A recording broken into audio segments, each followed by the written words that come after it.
สวัสดีครับ สวัสดีค่ะ ฉันรอกระเป๋าเดินทางของฉันอยู่ค่ะ ฉันรอกระเป๋าเดินทางของฉันอยู่ค่ะ กระเป๋าเดินทางสีอะไรครับ กระเป๋าเดินทางสีอะไรครับ สีแดงค่ะ สีแดงค่ะ ใบนี้ใช่ไหมครับ ใบนี้ใช่ไหมครับ ใช่ค่ะ นี่คือกระเป๋าเดินทางของฉัน ใช่ค่ะ นี่คือกระเป๋าเดินทางของฉัน ขอบคุณมากค่ะ ขอบคุณมากค่ะ ยินดีครับ ยินดีครับ ชุดของฉันสีเขียว ชุดของฉันสีเขียว รถคันนี้สีเหลือง รถคันนี้สีเหลือง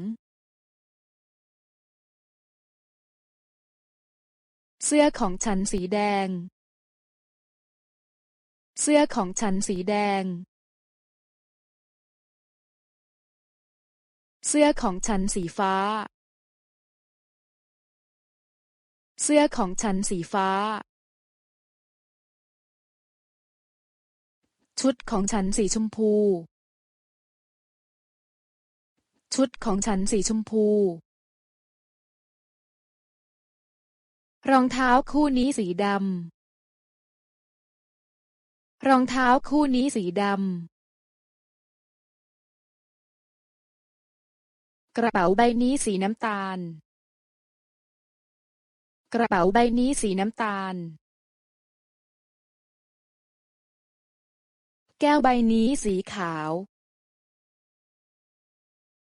แก้วใบนี้สีขาว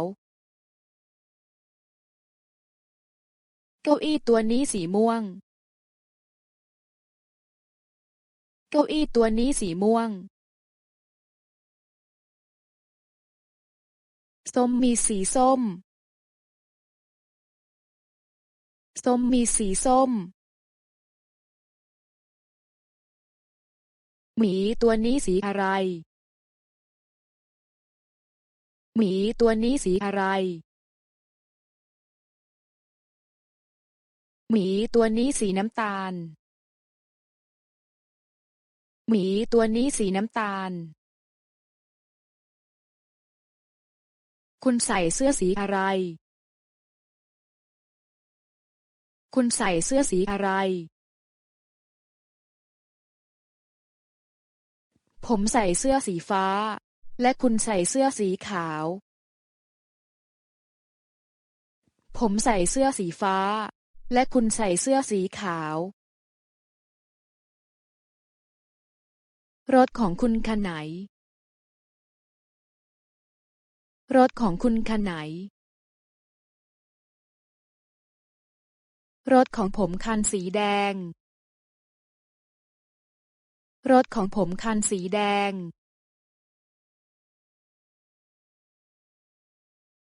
เสื้อสูทสีน้ำเงินนี้ ราคาเท่าไหร่คะ เสื้อสูทสีน้ำเงินนี้ ราคาเท่าไหร่คะ ราคา 1,000 บาทค่ะ ราคา 1,000 บาทค่ะ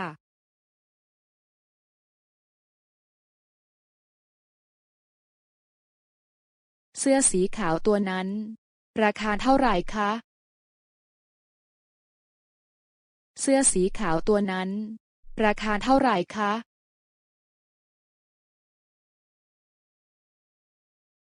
กางเกงตัวนี้ ราคาเท่าไหร่คะ กางเกงตัวนี้ ราคาเท่าไหร่คะ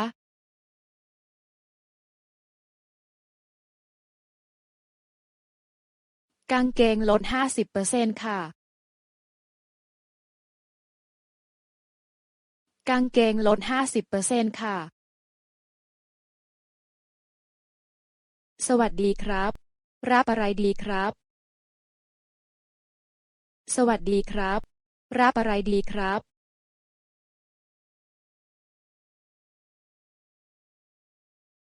ผมต้องการวาแดง1 ขวดผมต้องการวาแดง1 ขวด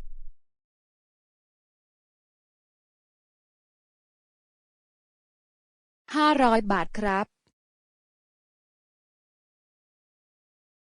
500 บาทครับ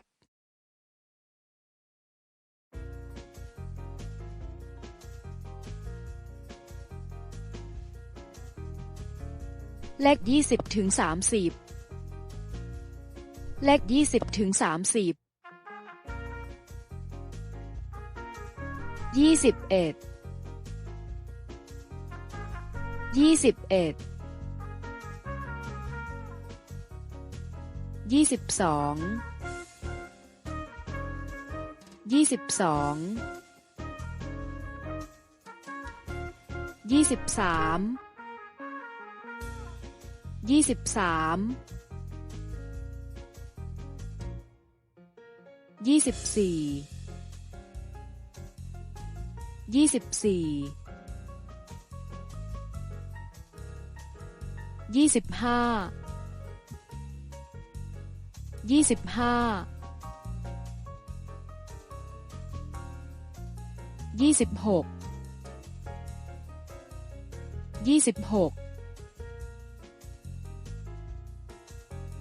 27 27 28 28 29 29 30 30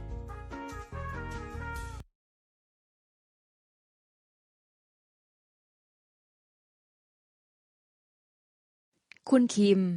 สบายดีไหมคะคุณคิมสบายดีไหมคะสบายดีให้ผมช่วยไหมครับสบายดีให้ผมช่วยไหมครับขอบคุณค่ะไม่เป็นไรค่ะขอบคุณค่ะไม่เป็นไรค่ะ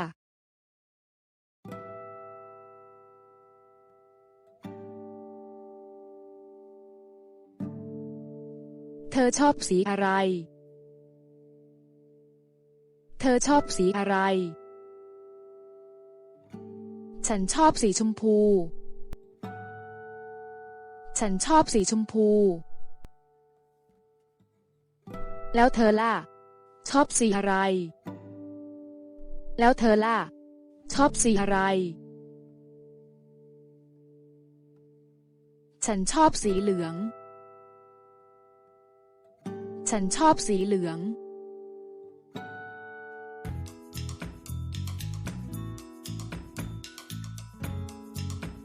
แม่ชอบสีน้ำเงิน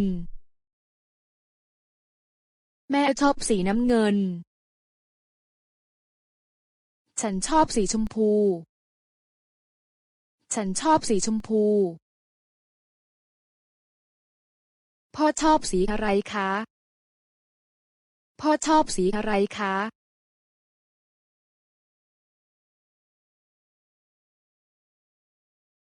พ่อชอบสีขาว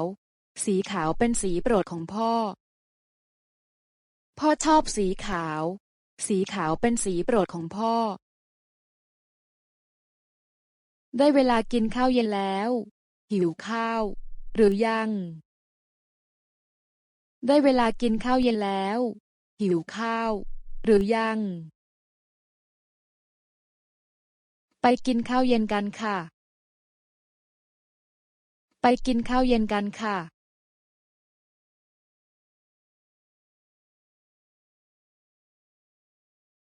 ขอบคุณค่ะขอบคุณค่ะ